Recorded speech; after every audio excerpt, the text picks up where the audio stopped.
Welcome. Welcome to our daily video.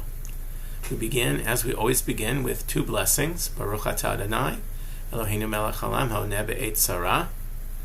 Hayom matayim v'shishim v'shtayim yomim lehaseger. This is the 262nd day in our isolation. And Baruch atah Adonai, Eloheinu melech haolam asher kedeshanu b'mitzvotav v'tzivanu la'asok b'divrei Torah. Praise are you, Lord our God, ruler of the universe, who commands us through the mitzvot to busy ourselves with the study of Torah. So we're coming up on an important date on the Jewish calendar. It's certainly an odd date on the Jewish calendar. We are coming up on the date of December 5th. What you say? That's not on the Jewish calendar, that's on the solar calendar? Well, you are right, it is on the solar calendar, but liturgically, it is an important day. That is the day that our weekday service, in the weekday Amidah, in the prayer for the seasons, that is when the seasons shift. We stop saying Tein Tal Matar, we start saying Tein Bracha, and we start saying Tein Tal Matar. We end the prayers for dew, that we say all summer. We begin the rainy season and the prayer for rain as part of our weekday Amidah. Now you may say that don't we start the prayer for rain on Shemini Atzeret, which was a couple months ago at the end of the holiday season. And actually the answer to that is no. The prayer that we say Geshem on, and when we change from to Mashiv Ruach Moed Geshem, this is not really a prayer for rain. We don't want to pray for rain on Sukkot because people are on their pilgrimage, and if it starts raining while they're on pilgrimage, they'll have a really hard time getting home on those muddy roads. So they postpone the actual beginning of rainy season, but they pray on Shemini Atzeret for God to use the power of rain in its season. And now, on December 5th, that season formally begins. Okay. So we have a number of questions and issues that come out of this particular thing that we are dealing with. First of all, the first question is, why is this date on the English calendar? Why is this not a Hebrew date?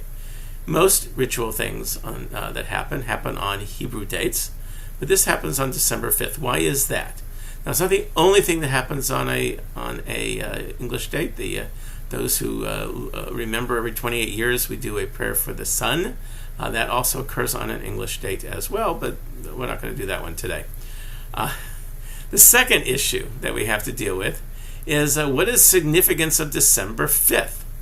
And it gets even weirder because if you look at a Siddur that was published more than 120 years ago, you will see that it said in those Siddurim that it said we do make that change on December 4th. And if you go back another 100 years or so, back to 1800 or earlier than 1800, you'll see that it says December 3rd. So what's going on here? That it's changing, that it's not even staying the same. So what is that all about? And the third question that we have on this is when a Hebrew year is divisible by 4, when we're in a Hebrew year which is divisible by 4, not this year, but other years, instead of saying making this change on December 5th, we actually make the change on December 6th. Now, you may say, well, this year we're doing on December 6th, but this year, December 5th falls on Shabbat, so we wouldn't say the prayer on Shabbat anyway. So the first time we actually use it is on December 6th, but it would have changed on December 5th had December 5th been a weekday. And the answer to these questions is really going to cut to the very heart of what is the Jewish calendar and how exactly does it work. And most people don't understand the Jewish calendar. They only know that it's off from the English calendar, and Hebrew dates and yahrzeit dates and holiday dates bounce around seemingly all over the place. Either a month behind or a month ahead. It seems to be changing all the time without any seemingly rhyme or reason. But there is a rhyme or reason. The calendar is mathematically calculated. The rabbis lived in a time long, long after the year had been calculated out, and they knew the math that worked out for the Earth revolving around the sun, although they didn't know the Earth revolved around the sun, and the moon revolving around the Earth, which they didn't know either. But they'd worked out the math of it, even though they weren't sure exactly how the heavenly bodies actually moved. Well, they'd work out the math of it. And the math of it said that, unlike the solar calendar, the Hebrew calendar, to get back to where it started from, had about 354 days. These are 12 months alternating between 29 and 30-day months. They alternating because the moon goes around the Earth 29 and a half days, so every other month they make up for they take 2 half days and put them together and get a whole day. You can't really have a half day. So the calendar has 354 days, and unlike the solar year, so that is why Jewish holidays advance every year 11 days earlier. They get earlier every year by 11 days until we reach a Jewish leap year. A Jewish leap year is when we take the last month of the year, Adar, just before Pesach, which is the Nisan, and the first official Hebrew date, beginning of the year. Rosh Hashanah is another whole story. But in Adar, we have a second Adar that gives us an extra 30 days on a leap year, and that sort of bumps us ahead and gives us room to fall back 11 days for a couple more months. So and that Hebrew leap year has 384 days, 30 days more than than the regular year does. But that's not so easy either. You see, the problem is that there are some days on the Jewish calendar that it's not a good idea for them to happen. The issue here is Yom Kippur. Yom Kippur cannot fall on a Friday or on a Sunday, because if it did, it would interfere. Shabbat and Yom Kippur would have a bad confluence. Either if Yom Kippur fell on a Friday, then you would be fasting all day Friday and wouldn't be able to cook on Shabbat. And if Shabbat spent the whole day not being able to cook, how could you go into a fast on Sunday? So they don't want Yom Kippur falling on a Friday or Sunday. So they play around with Cheshvan and Kislev. Cheshvan is supposed to be a 30-day month, and sometimes they make it into a 29-day month. And Kislev is supposed to be a 29-day month, and sometimes they make it into a 30-day month. And by making these switches, they are able to bump Yom Kippur off to where it needs to be.